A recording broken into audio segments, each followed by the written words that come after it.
Hello, it's Denise and I'm back from the University of Sewing. We're going to continue with Granny's 1930 Sampler.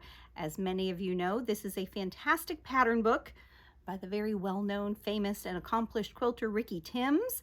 It's got 42 blocks, so this has been a bit of a journey and we're almost done, guys. We're getting there. This time we're going to talk about block number 3. So just as a reminder too, this pattern book is based on this very sweet little novel that Ricky and his buddy Cat Bowser have written. If you're, excuse me, if you're looking for something to read aloud with your kids, maybe during spring break or over the summer, this would be a really fun one. It's a very intergenerational thing. I think you'd have some fun conversations with that.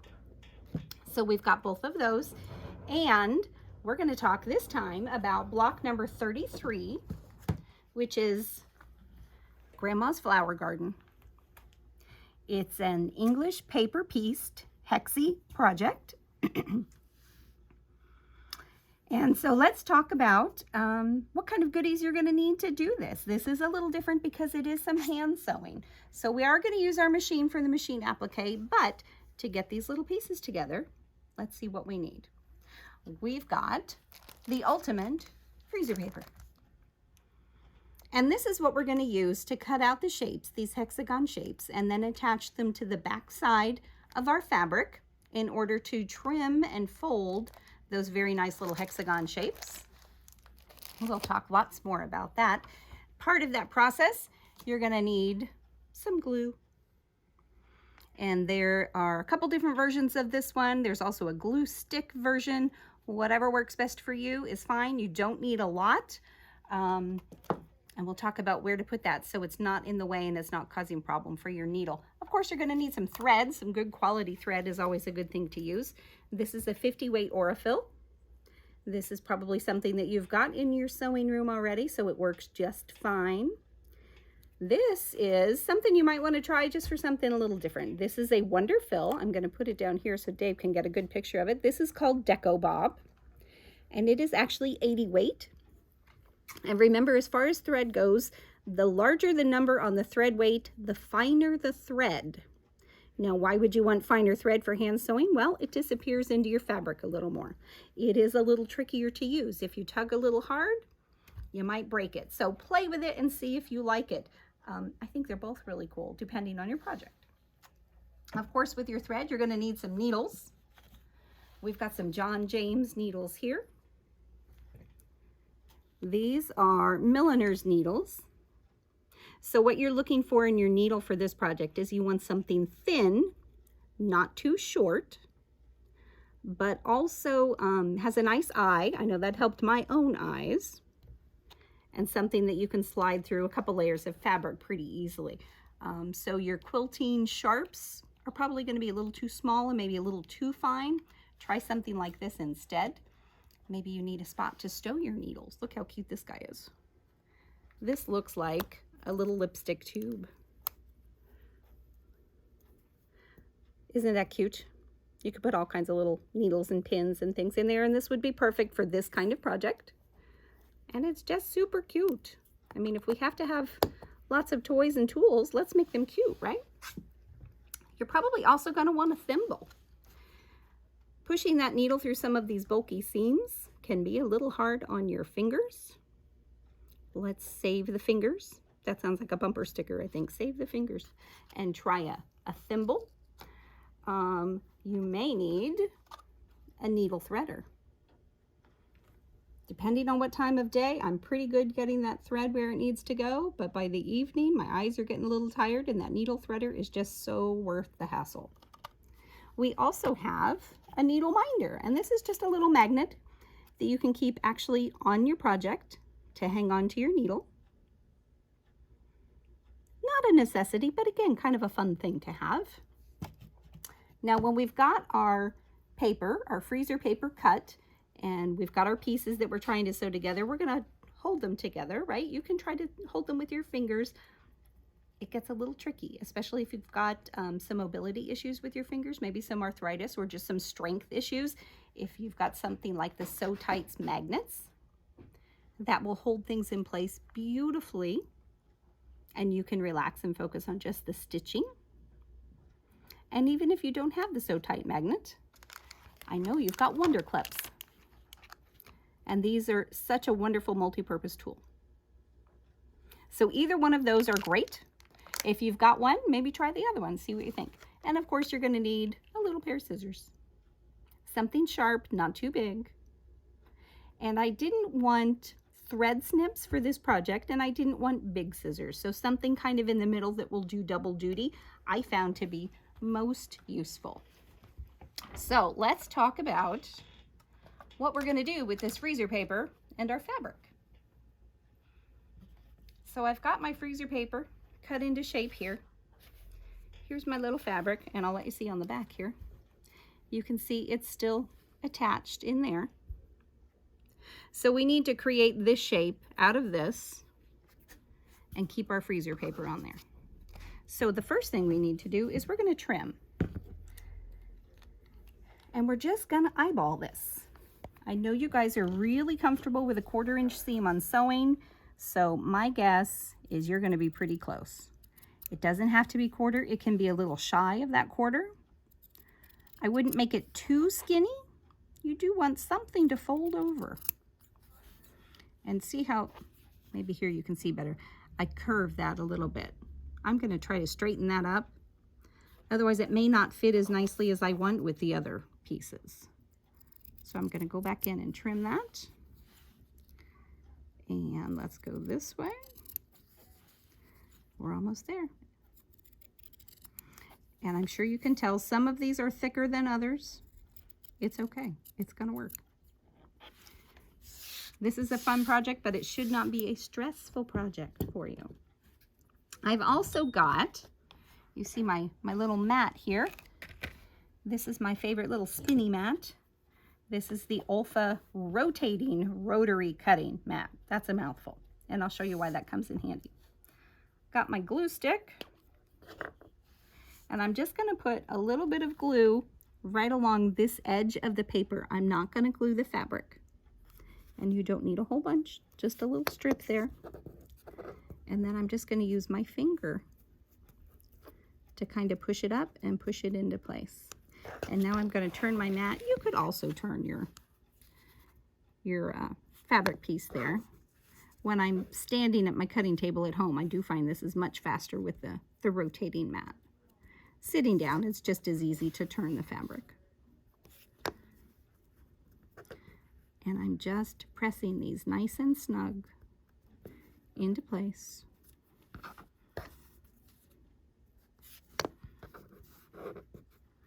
All the way around. And I have seen where people alternate which side they do. So maybe they would do this side, and then once this side is folded, then they would go over here. Try it both ways, see what works best for you. I like how doing it all the way around the piece, they all kind of help to hold each other in place. Kind of like a group effort, right?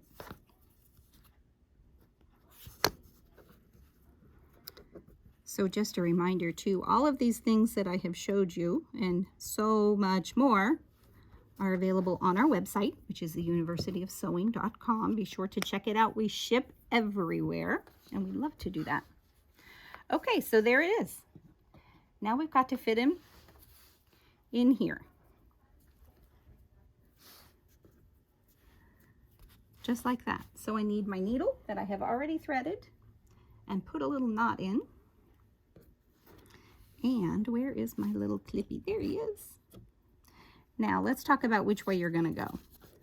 I want this to fit in here, and I'm actually going to rotate it a little bit just to see which way it fits better, because I didn't print out the pieces. I traced them, so I wasn't as accurate as it would have been had I printed.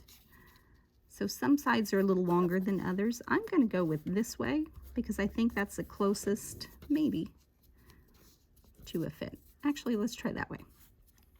So when I stitch, I'm going to start here. I'm going to go all the way down here to this corner, over here, and all the way down. And I probably won't do that on the video because that doesn't sound very exciting to watch. But what I do want you to know is at the beginning, we're going to do some knotting, of course, to secure things. And then at every one of these intersections, I want you to do some more knotting. So this is the weak point. Every one of those little Y seams is going to be the weak point in our project. And it's okay if it's weak, we're just going to make it a little stronger. So I'm going to turn this guy here, flip this over, make sure things are lined up the way I like them, as close as can be. Put my little wonder clip over here. Now I will tell you one thing about the wonder clips. Sometimes your thread gets a little caught. If you're using that little sew tight magnet, that's not going to happen. So I've just got a basic knot in my thread here.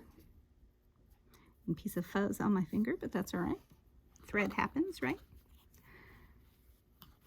I'm going to put my thimble on because I do value my finger.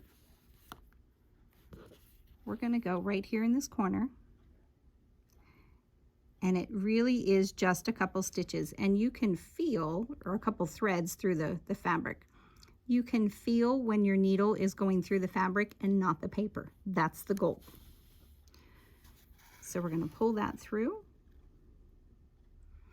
And let's do that again. You could certainly backstitch here if that made you feel a little more secure. Nothing wrong with that. Now, we've got a little loop here, which is great, and I love this technique. Just stick your needle through. Don't get it caught on your winder clip. And pull that nice and tight. And we talked last time when we were doing the tumbling block English paper piecing that lots of times when we're doing hand sewing, we don't want to pull too tight because then our fabric puckers. Well, this is one of those where we do want it kind of tight.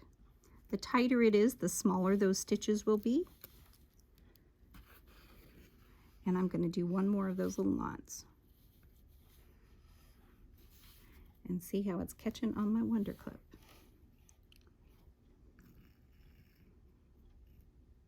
And that's okay, it grabbed that little end, but that's all right. You notice too, I didn't trim any of those off.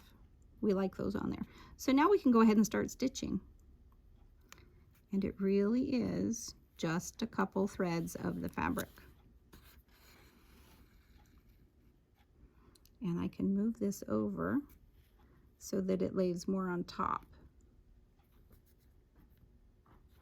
I know it's hard to video, so I'm hoping that this is working and you guys can see what you need to see on here. Of course, if you have any questions about any of it, you are welcome to leave something in the comments. We love that. You are welcome to give us a shout out and email, info@universityofsewing.com. Of course, if you're local, we'd love to have you come in and show us what you're working on. And speaking of the comments and the YouTube, if you haven't subscribed, please do so. We are very, very grateful. Notice that we've reached kind of a milestone for us recently in our YouTube subscribers, and we're thrilled to pieces about that, but also anxious to hit that next milestone. So make sure you're sharing with your friends. This is the kind of project that is incredibly portable. Now that the world seems to be opening back up a little more, people are traveling a bit more, this is one of those great projects to take with you. I'm going to hold that in place so it doesn't, look at that, it's wanting to misbehave on me. There we go. Okay, so I think you guys can get the idea on that. Let's talk about how to do this machine applique. In preparation to put this on here, we have taken all of the papers out. These I left in because this is the one that we're still sewing, obviously. So the ones that I'm still working on, I like the stability of leaving those papers in. Once this last piece is in place, then I'll go through and take those out. And I do want to show you a little trick to do that. So I'm going to do it over here. And I'm just going to take my seam ripper here and very gently, this is the non-sharp side, the blunt side of the seam ripper. I'm going to slide it underneath, and then I can just kind of wiggle it through under here to get that glue undone. And of course, not rushing to do this because I certainly would not be happy if I put a hole in something after all that hard work. So once you get all of these up and the papers off, which is a little bit of a process, but not too bad, Then you're going to take it to your iron and you're going to press all of these seams nice and flat. Obviously, the flatter those are, the more success you're going to have when you're actually appliquing it onto your project. So when we do our applique, we've got our 8.5 inch square, and the book has a great suggestion. Just fold it in half to find your center, press or crease here. Same thing on the other way. That'll help you find the center of your square. To find the center of your flower is pretty simple. And line it up with your points and the center here. You might consider taking your glue stick and just putting a drop or two on some of the pieces here just to hold things in place. I did not add any stabilizer or interfacing to the back, and it behaved pretty nicely actually. So on our Berninas, we've got a lovely blanket stitch. This particular one, this is the 790 special edition. The stitch number is 1329, and I'm going to show you just a quickie on where to find those things. So right now I'm in the utility stitches. This is decorative, the alphabet, the buttonholes. These are our quilting favorites. And there's our 1329. Now I've already adjusted it. Let's go back here. So the standard setting for the width on it is 2.3. I like it because this one is so tiny. I've lowered it to 2. So the width is going to be a little shorter. And then I can also save that. I'm going to put it in the folder. And I'm going to put it in folder number 1 and hit check. And why do I like that option? Well, because if I get interrupted and have to turn things off, or maybe it's time to make dinner or go do something else, I can come back and I don't have to try to remember what was that stitch width. I had it just right. I had it exactly the way I wanted it. Where are my notes? Your machine's got it for you. So let me find my background piece and let's do a little bit of applique. Let's do some of that blanket stitch and see what that looks like and how that works.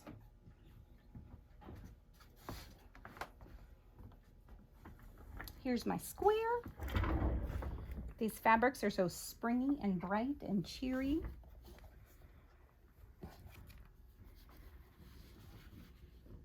And I'm just going to fold this and just do a finger crease here in the middle. And we're going to do the same thing the other direction. Finger crease there. Now I know where my center is. And I am going to take a little bit of glue. Actually, I'm not going to do the glue because I need to finish that piece. So I'm going to, come on needle, participate here. I'm just going to trim this and we'll go back and finish this guy a little later. That's easy. Lay this guy here, and my center, let's go back and let's do that folding again, because I've got the center marked, but really what I need is the edges. And this is a great place to use one of those little mini irons. Keep it next to your sewing table. You could also mark this with a friction marker. Whatever works for you works for me. All right, let's try this again. Now we can line these points up with those lines, and the center, well, look, you can see I got them a little wonky there. And I think that'll work. Okay, so let's take them over here. Because I don't have them pinned or glued, I'm going to move it very gently. Got our machine set up for our stitch. I've got the 34D foot on, and I always forget to engage the dual feed, which is half the fun.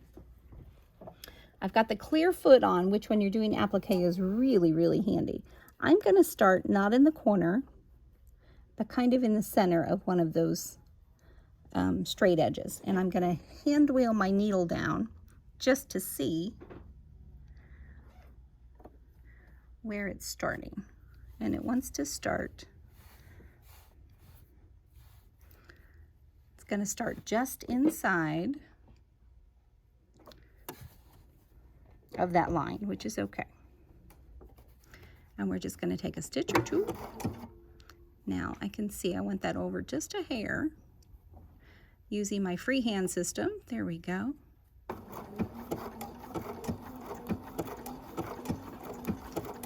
And that outside edge is going just outside the straight edge. Now here, we're going to pivot. And this is where the freehand system really comes in handy.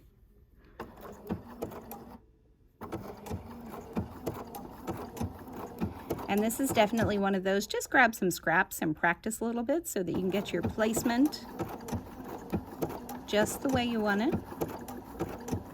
And we're going to get down to this corner, we're going to pivot again. Now, we can pivot straight into there. And one more time.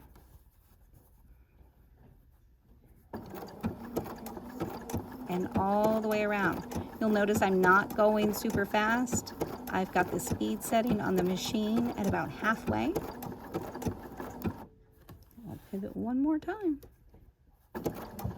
This is a great place to play with those decorative stitches. Use some fun thread. You've got all those cool things that you can do with your machine. Let's use them. Alrighty guys, so I think that's a good sampling of how to do that blanket stitch on our Grandmother's Flower Garden block on our fantastic 790 special edition Bernina. Again, all of these things are available on our website. That's universityofsewing.com. Be sure to check out the other videos. This is block number 33. That means there's 32 more that maybe you haven't seen yet, and we're only doing 42. So check them all out and be ready for the next one. Come back in a couple weeks to see that one.